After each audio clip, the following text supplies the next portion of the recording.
In his book, So You've Been Publicly Shamed, Jon Ronson addresses the power of public shaming on social media and assumes that his audience understands why the examples in his book have been shamed so incredibly. A majority of the reasons why the characters in his books are shamed has to do with being politically correct. 71% of Americans say that being PC has silenced discussions we need to be having.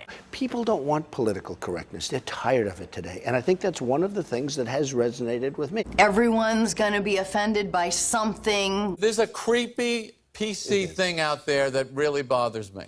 With much backlash on being politically correct, what exactly is PC culture? Some say that it is treating people with respect. To avoid offending people. a more accurate and concise definition of PC culture would be political correctness is avoiding words or behaviors that exclude, marginalize, or insult groups of people who are socially disadvantaged or discriminated against.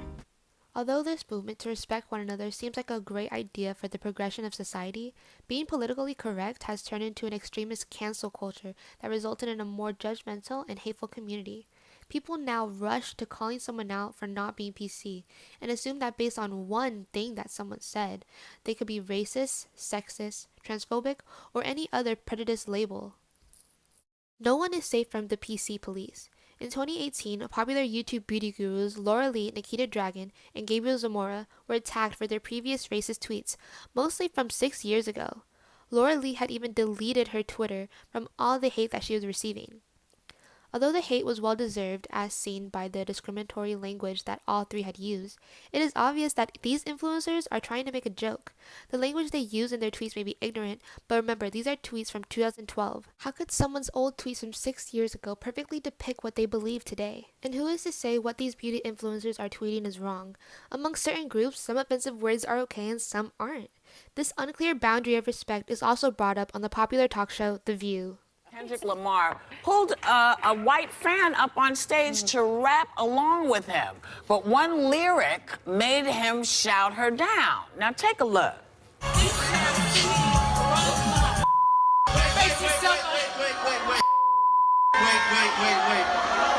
Am I not cool enough for you? What's up, bro?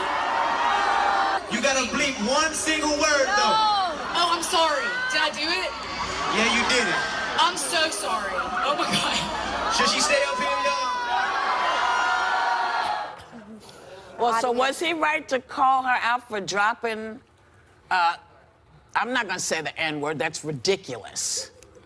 The word, and it's in the lyrics. Yeah. Okay? It's written in the lyrics. She was singing his lyrics. Should he have called her out on that? I don't think so. Do you think so? I don't think he should have, because don't put it in if you don't want people to sing it. That's what I think. Goldberg makes a great point when she says don't put it in the song if you don't want people to sing it.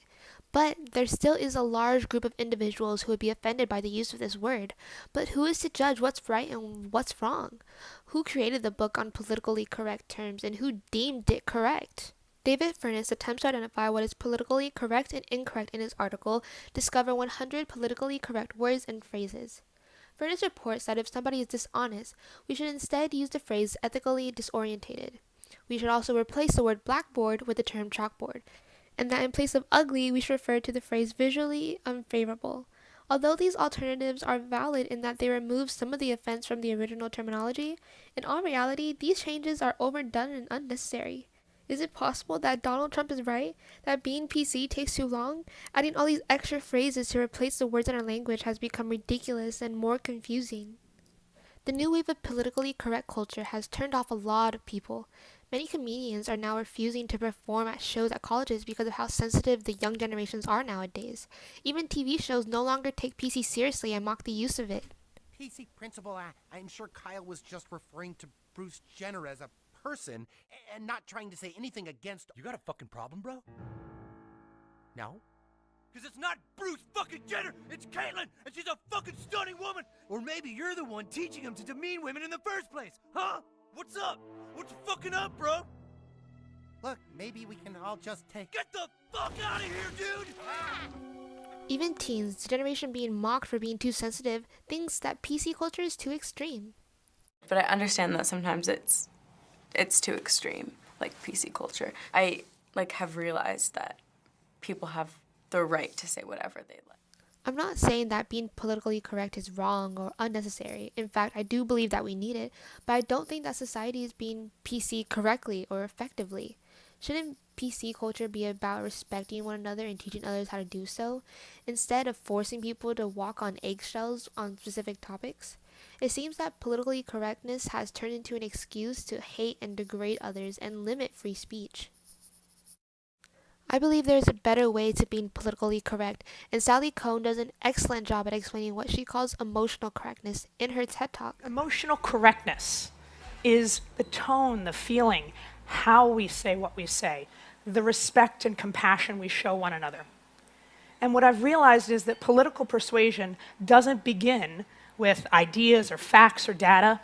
Political persuasion begins with being emotionally correct. Much time talking past each other and not enough time talking through our disagreements.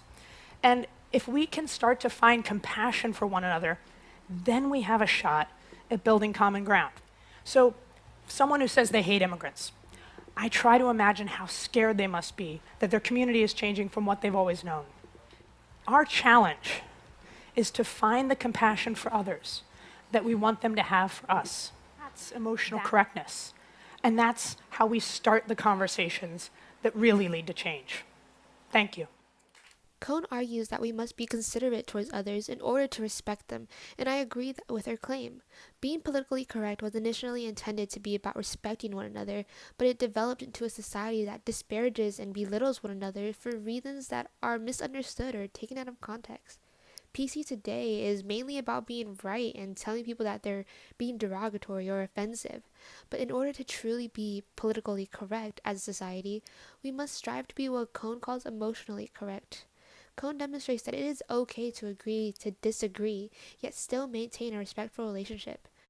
By being compassionate and understanding towards one another, only then will we be able to create a society that avoids any form of expression or action that are perceived to exclude, marginalize, or insult groups of people who are socially disadvantaged or discriminated against.